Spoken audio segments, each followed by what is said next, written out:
Welcome to Live in the D in the Green Room after the show on a Monday. We had a show, didn't we? We did have a show, and it was really great. So today was National Pet Day, and we had our panelists on What's the Buzz, and the person who stole the show was really Birdie, as far as I'm concerned. Yes, and that would be Mary Liz's dog. That's right. So without further ado, let's see some cuteness right now. Today is National Pet Day, and you know people are always buzzing about their pets, so we brought in some of our friends who are pet owners themselves to talk about dogs and cats and whatever. That's right, the other furry and feathered animals that people have in their homes. And joining us is fitness and nutrition expert Jody Treeweiler, Jason Hall with Ride Detroit, and Mary Liz Curtin, owner of Leon and Lulu's and Three Cats Cafe in Clawson. And she has someone else with her. Who's that? Well, this is Birdie Wooster. Birdie's been here before. I just said Birdie can go home with me. Birdie can go home with Jason. Birdie is a sweetheart. Am I saying it right? Birdie? Yes, Birdie. Birdie Wooster is the man that Jeeves the butler took care of in the P.G. Wodehouse novels. All right. Well, I thought he was a stunt double in Return of the Jedi for the Ewoks. Well, you know, he's doing a good job when you consider that his legs are too short for his necktie. okay, there you have it. Well, So Jody, we have some pictures. You have pets. Yes, those are my cats, Asia and Angus. Oh. And I wasn't a cat person growing up. There's Morty. Morty's a troublemaker of the century. He looks like he's ready for a schwitz.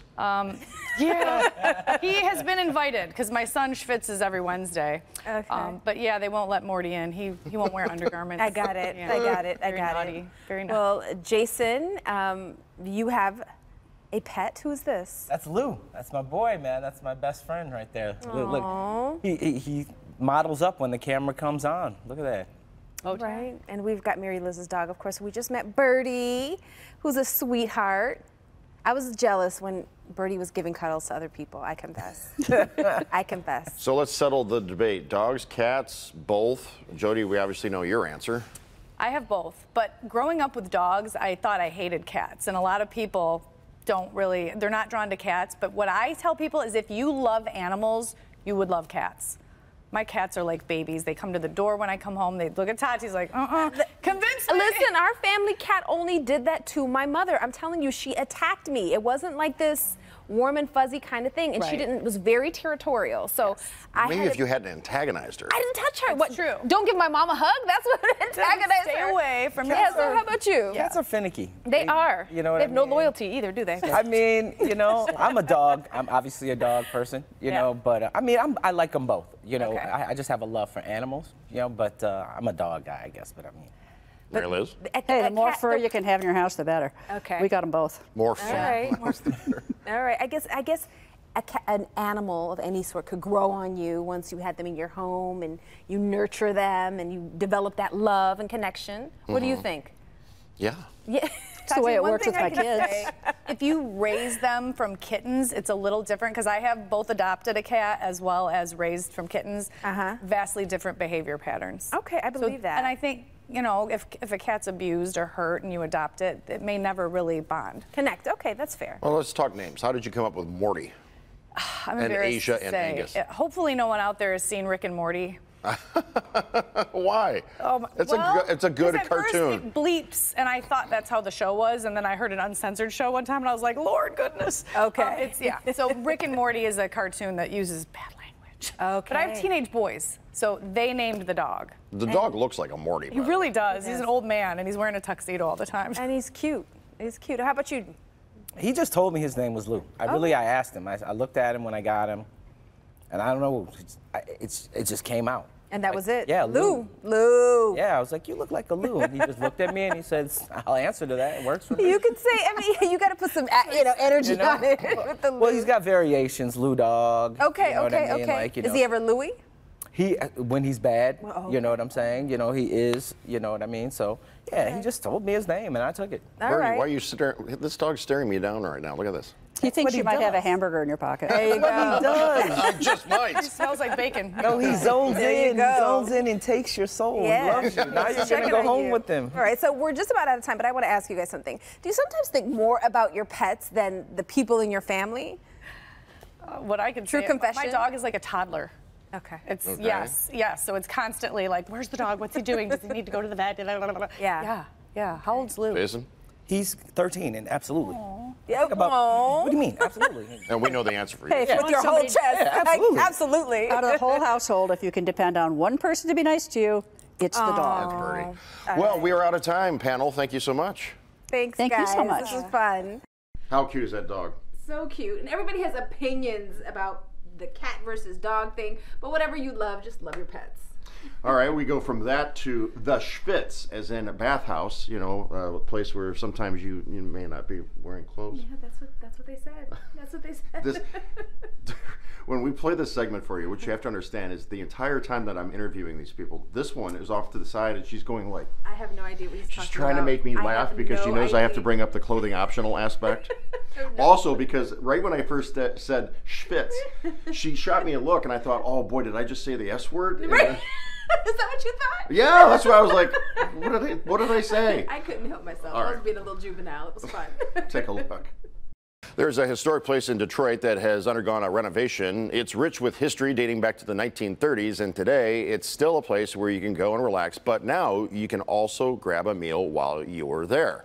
We were talking about the Schwartz, and I hope that my Jewish friends, approve of the way I said that. And we're joining us now, the owner-operator Patty Lynch and Sarah Harkady with Coco's Cuisine and Catering. Good morning. Good morning. How are you? I'm doing well. Give us a little bit about the history of the Schwartz and what it's all about. Well, the Schwartz has been here since 1930. It's the best place in Detroit to relax. It's a traditional Russian Jewish bathhouse, and we're open 6 days a week to the public. Saturdays are private. And I think we have one of the most diverse culinary programs in the city of Detroit. Every Sunday, Monday, and Tuesday now, we have different pop-ups that come in to serve dinner to our guests. Tell us about some of the renovations that you have done at this place, because it's, like I said, it's been around a while, almost 100 years.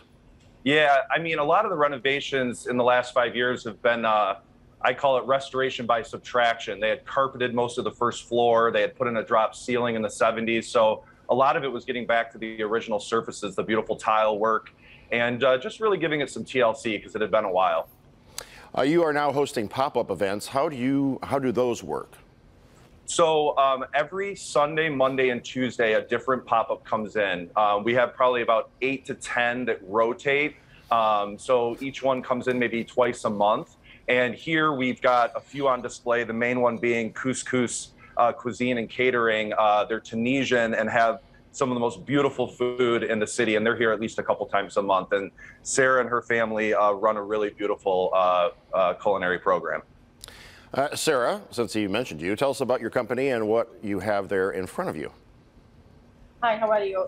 So we are North African, Tunisian, Parisian cuisine, built since like 5 years ago. So we have here the couscous made with the shank. We have here noiseur, it's like homemade pasta.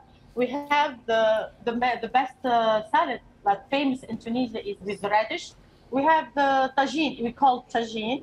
It's like pastry puffs, like Spanish pies. And we have the yo-yo. It's like a very famous dessert in Tunis. This is the couscousière. That's how we steam the couscous. We do too the coffee made and mixed with herbs. Perfect.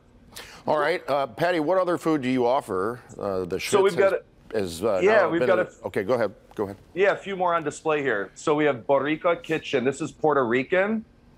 So this is a pickled salad and plantains. This is actually my in-laws. Mekong Mondays, every other Monday is Vietnamese. This is a noodle bowl. And then this is Kanjo Mi. This is Ethiopian.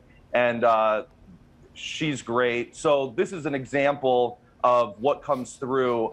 It's super diverse. It's international. And again, there's probably 3 or 4 others that come in, but these are the ones we're displaying today. Okay, so we can't go this segment without asking this question. The Schwartz has been known as a place where some may decide to go, without a swimsuit. Is that allowed?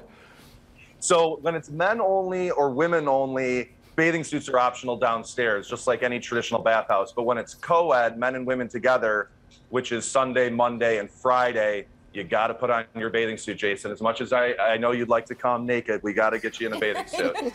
Listen, those old guys walking around looking like they're melted candles, I don't need to see that.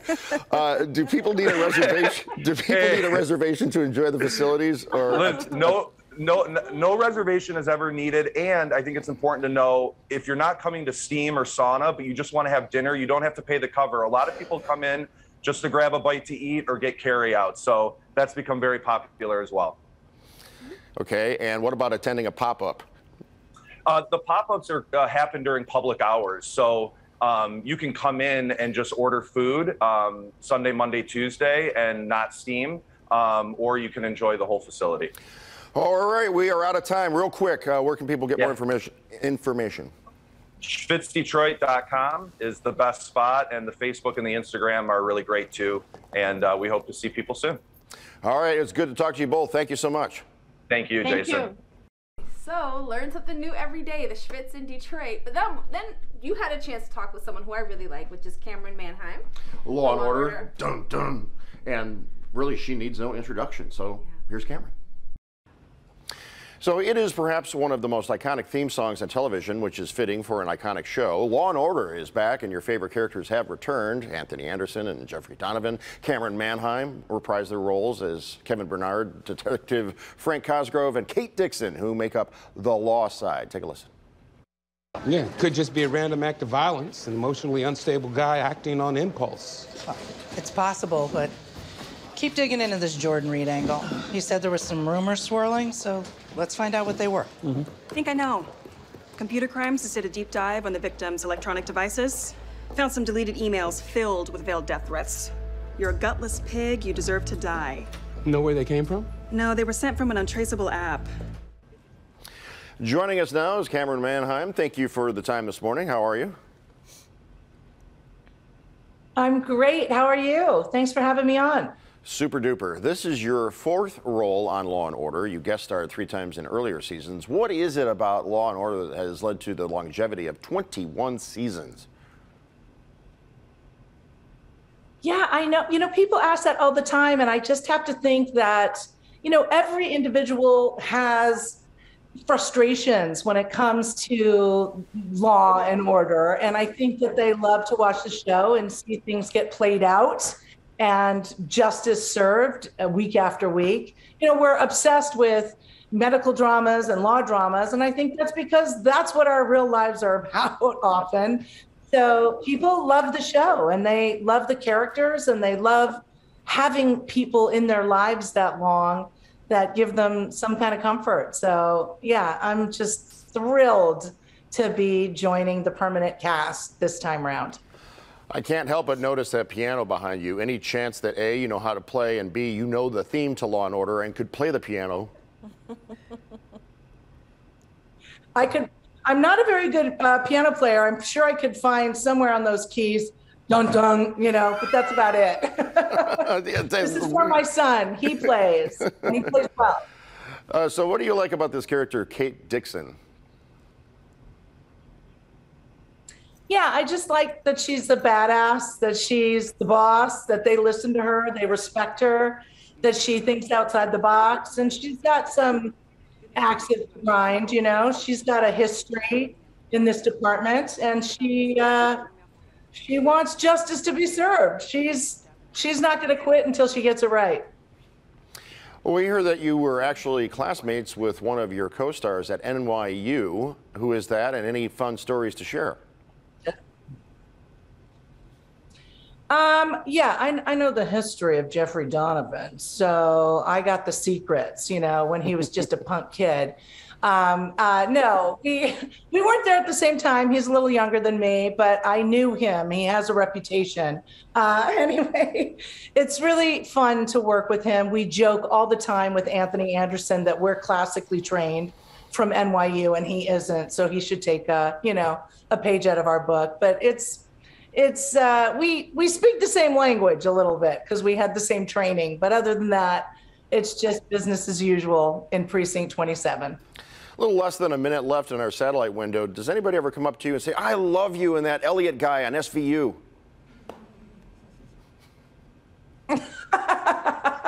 Not yet, not yet. I get that a lot for other actors and other shows, but I haven't gotten that yet.